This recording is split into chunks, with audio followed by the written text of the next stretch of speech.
Y&R explosion alert, Phyllis corners Kane, and Claire targets Audra in a game-ending move. Genoa City erupts as two fiery showdowns unfold at once, and both could change the canvas forever. Phyllis backs Kane into a corner with questions he can no longer dodge, pushing their dangerous tension to a boiling point. But while they play with matches, an even bigger firestorm is brewing.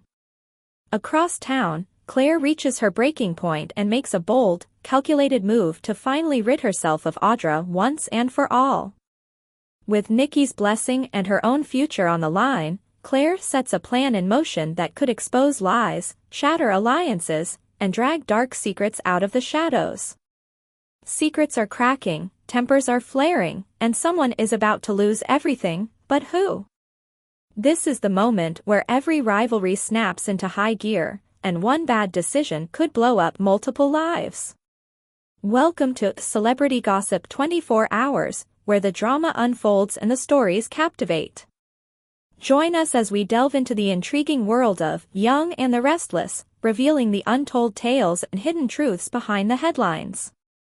Y&R new chaos ignites, Phyllis corners Kane, and Claire makes a move to end Audra for good. The November 19th episode of The Young and the Restless delivered a full plate of tension, secret agendas, and pointed confrontations as several Genoa City residents hit emotional breaking points. By the time the night ended, relationships were splintering, alliances were shifting, and Claire Grace made a phone call that could change the balance of power in the city, and finally remove Audra Charles from her path. What began as an ordinary evening turned into a turning point for nearly every storyline in motion. Let's dive into the unfolding drama. Holden's mind wanders, and Esther noticed.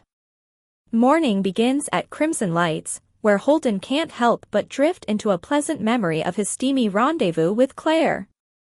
His grin is wiped only when Esther ambles over, eager to take his order. Holden keeps things casual, no fancy drinks, no pastries, but he does inquire about available apartments. Esther's radar goes off instantly. Why settle down unless there's a reason to stick around? With a knowing smirk, she presses him to admit that he's staying in town for a woman. Holden doesn't deny it, but he doesn't volunteer much either. Still, Esther reads him perfectly. She always has been good at tracking the romantic undercurrents in this town. When she steps away, Holden immediately texts Claire.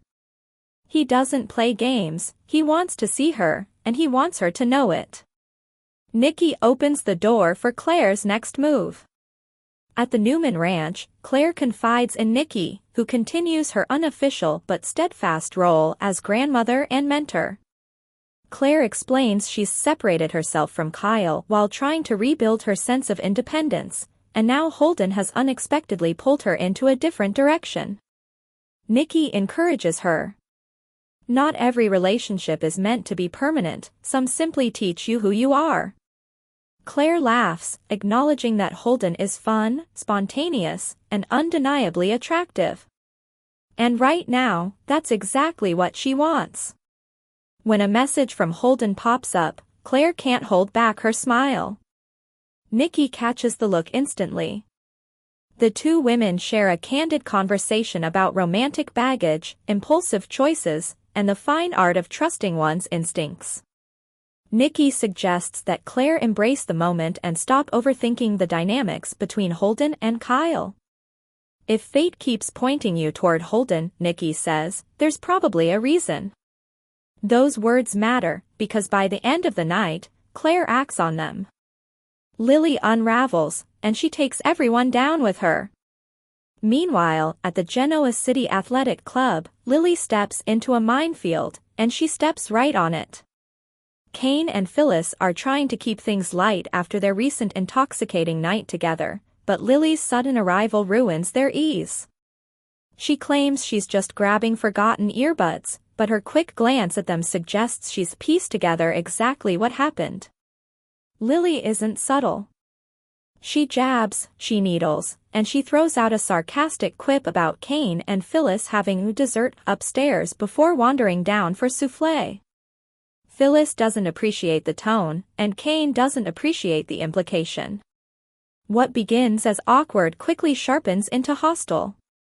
Lily demands to know why Kane and Phyllis have suddenly become so chummy. Kane refuses to justify himself. Phyllis labels Lily as jealous. Lily says she's simply disappointed. That word lands like a punch. Kane pulls Lily aside, hoping to end the tension privately. He asks her to stop lecturing him, reminds her that she doesn't understand everything happening right now, and hints, strongly, that there's more going on beneath the surface. He even suggests breakfast in the morning. Lily refuses. When Kane walks out with Phyllis, she immediately calls Devon, trying to drag him out for drinks just to distract herself. He politely declines, leaving Lily alone with her irritation, her resentment, and her growing anger toward Holden. Holden walks in at the worst time. Holden enters the club just as Lily is drowning in frustration, and he instantly becomes her verbal punching bag. She accuses him of continuing to work with Kane. She takes a jab at his loyalty, his motives, and his moral compass, and he fires right back.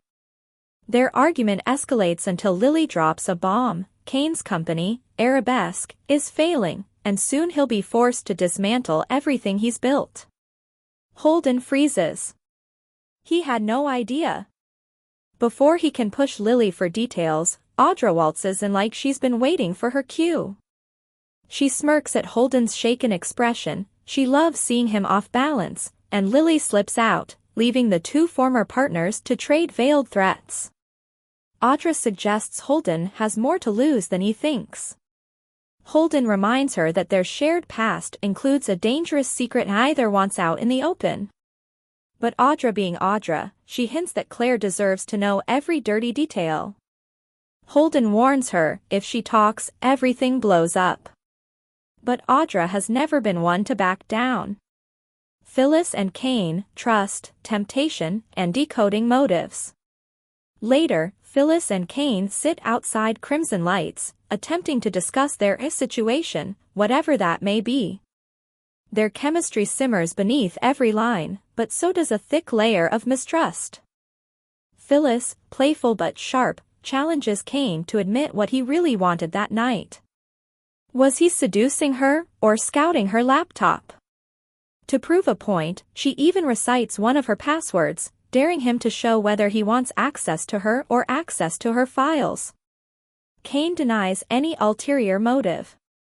He tells her their night together was real, that he wanted her just as much as she wanted him. Phyllis listens, but the doubt stays in her eyes. She's been betrayed too many times. Kane, too, admits he's been burned enough to expect the worst from everyone. It's messy. It's dangerous. And it's addictively complicated. Exactly the kind of story Phyllis Summers thrives in.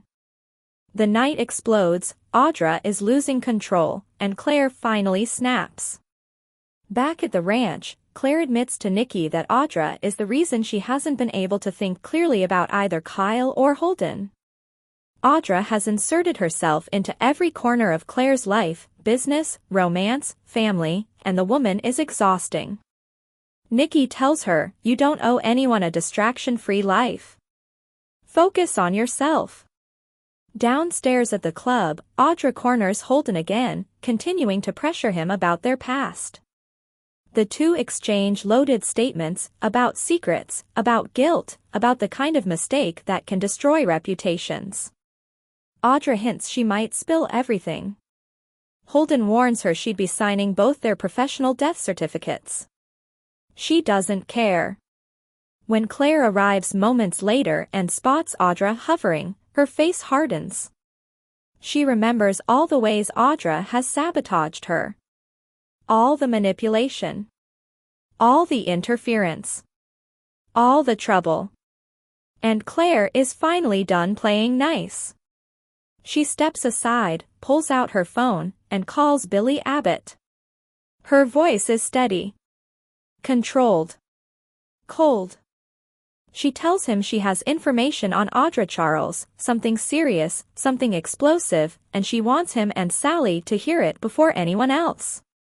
She wants the meeting first thing in the morning. This isn't just a complaint. This is a strategic strike. Claire has officially declared war. As the night ends, the stakes rise.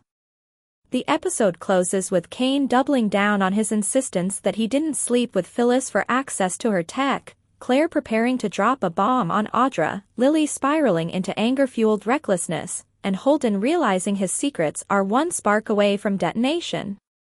Everyone wants something. Everyone fears something. Everyone is hiding something. And in Genoa City, that combination is always the beginning of a much bigger storm. For more of the latest updates and behind-the-scenes secrets from Y and the Restless, make sure to hit subscribe and ring that bell. Stay in the know with every new release.